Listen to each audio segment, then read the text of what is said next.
Welcome. In front of me is an ACER Chromebook 13, and today I'll show you how to change font size. So to get started, open up Settings, and from here go to the Appearance tab and choose Customize Font, and you will have font size right at the top, so you can change it how big it is.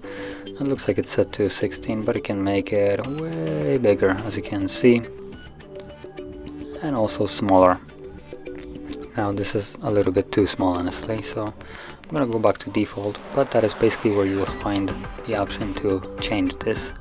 And then you also have the minimum font size, so as you can see, this will force pages to keep a font size of at least 14.